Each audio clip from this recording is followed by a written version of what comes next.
Take it away. Oh gosh. So there we were. Right. So we were having the conversation, and she has taken a turn to transition into her actively dying. And so, a week ago she was able to use her walker and go to the bedside commode, etc. And now she can't. Today she asked me. So, well, yeah, I visited her yesterday, and she can only speak garbled. She's only speaking garbled speech. It was weird. But today she was clear. So she asked me, she's in the bed, and she was laying there in her poop and a mess. And she, after we got her situated and cleaned up, she asked me, am I now going to be bedbound? Is this what this is?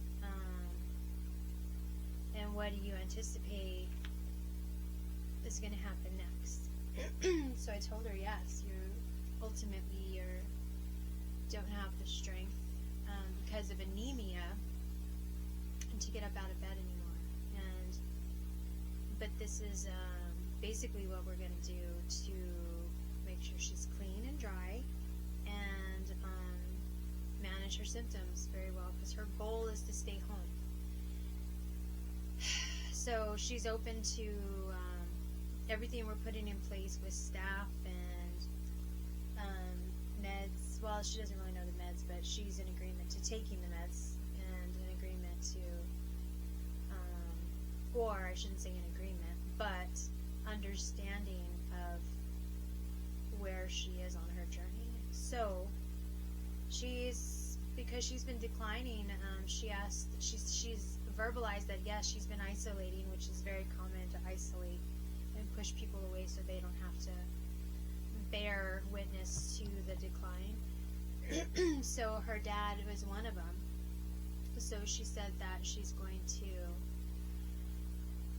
call her dad and have her dad come, and then she asked about her sisters, and her sisters are going to come and see her, and I held her hand and I assured her, I said, and I'll be coming every day, and I'm going to make sure that you have what you need and that your symptoms are under control, and we'll take it one day at a time. But yeah, I was able to reassure her today, which was wonderful, because yesterday there was no reassuring. She couldn't understand. And then her son is there. He's young. He's in his 20s. And obviously this is his mother, so it's a lot of, I can't clean her. Don't even know what to do. Help me, And so this is the child, her son, that wants his mom home, but can't help her with the hygiene stuff. So her husband is a teacher, and he's at work right now, but I was grateful that I was able to get her comfortable and get her clean and reassure her and let her know that, yeah, the ball is moving, and she's got limited time because she's having trouble grabbing her water and having trouble eating a full meal, things like that. So it's hard because I worked with her for so long, but what I do appreciate, and what her son also mentioned, was the massive amount of trust that she has in me. And so I feel grateful that we established that, and that she had the time and the ear and the listening to with our relationship, because we're friends. And so I'm grateful that now that she's going to be exiting, that's solid. There's no question that she knows I'll be there for her. Just like Kathy, who ingested, on Monday. She knew, without a doubt. So. How do you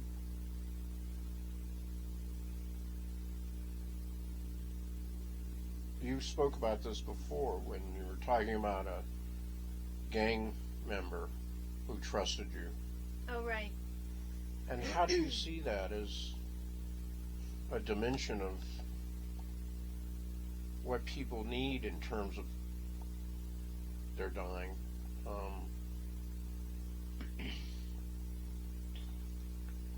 What, how, is that when people talk about not wanting someone to die alone? I think about myself, for instance, as being quite comfortable with it. That it's, I don't know that I need any support, and yet I get the feeling from you that this is really important to some people, that It is. they either have to confess, or there's some, like in this case, there's some kind of trust that is very supportive. Yes, I think it's like my the experience with my aunt and my siblings. So my child says I'm desensitized to death, and I can imagine that I may be slightly desensitized to. But it's like when my aunt started to go down, I know exactly what to do. I know this is the process, and I guess when I mean desensitized, that I feel like I'm outside of the window looking in, but I'm partaking. I think you're very Thank you. very present. I you. would contest that completely. Thank you. I don't get any sense of Desensitization. none. And and I'll give you the contradiction of someone who sees death daily and my siblings who don't. So that was the question, is my siblings with my auntie, who we all love dearly, all of us, said, well, I don't want auntie to die alone. And I think what they were saying is, I don't want to die alone. Or how they envisioned her passing, of them being present during her passing, when in reality, my aunt was a huge loner. She never was a needy person. So in reality, I felt like she would be perfectly fine letting go alone. I mean, aren't we alone anyway, in a sense? Absolutely. Yeah. I think so. I think the hand-holding comes in when there's suffering. Yeah. That makes sense. But if someone is comfortable, they're usually very easily go into their cocoon and do their lingering alone, and that sacred time alone. And again, when does the comforting come in is when you need. I held my patient's hand today and said, look, this is what the goal is this is what will happen, and this is, so she needed that hand holding today, but has really not needed a whole lot of hand holding until the time comes. But I feel like once she's comfortable in her symptoms, that she just feels confident that she knows she's got people she can trust, and that there's going to be someone present for her to manage her symptoms, etc., and to make sure she's clean. And she's open now to saying goodbye to her dad and her sisters, as opposed to having to keep them at bay as she declines. Note that. I think this is what there's Callie and Dr. Kelly? Hawk. Yeah. This is what Hawk was trying to say to me about the death cafes. That what you just said, what was when I could see in his eyes that people don't have this conversation. What you just said, they're imbued with the idea that they need to die with someone, and or they don't really have any other. It's kind of like the women I was telling you about that I've been reading about, who they have this concept of how they're supposed to die, and instead it's very different. You're very much alone. Right. You are very much alone, and you realize it, I think. And when you are acculturated to feeling very familial, as I am. We had a very tight family. And relationship is everything to me. That's my final blog post is relationship is alles in German. But Hawk stood there and said, this is important. People don't talk about death, and they need to hear, they need to think about it in different terms than they are currently. They're not thinking about it at all, in fact. And so what you just said, though, I think is much more important because it addresses the reality of aloneness. And having traveled as I did for 14 years alone, I never felt lonely, quite honestly. Yeah. I missed company occasionally, but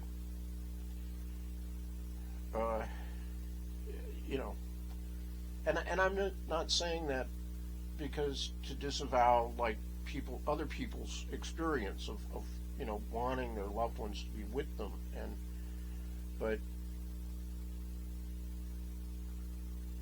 the fact is, and the reality is that my aunt died alone, and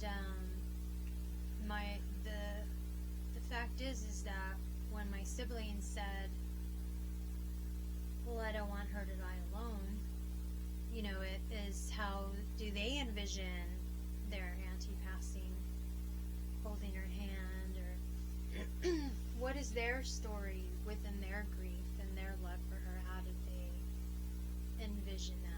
So, but in reality, they would have to sit there with her 24 hours a day, holding her hand, and in reality, that's really not feasible.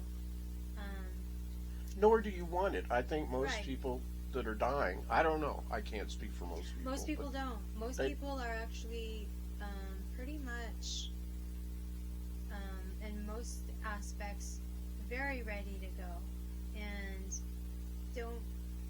aren't very needy. The only time the neediness comes in is when there's an unmet symptom that's not being controlled. That's when they're in need of something on the outside. So do you think then that symptom could be an emotional dimension, though? It could be. And so we were talking about the gentleman that took care of the gangster, well-known gangster in Albuquerque, and he had a hell of an upbringing, had a hell of a life, had gunshot scars, all these things, and he was able to, within his own existential pain, because a lot of the pain is suffering that we try to medicate for, but it's suffering we can't medicate for necessarily. He was able to say that,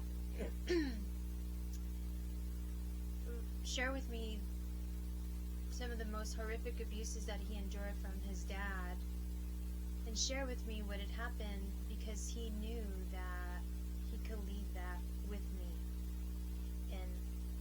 and leave and not have to bear the sadness all by himself. That it was, I'm going to leave this piece of information with this nurse that I trust, or not, but I'm going to leave it with her because I don't want to take it with me, and I feel like I need to say it out of my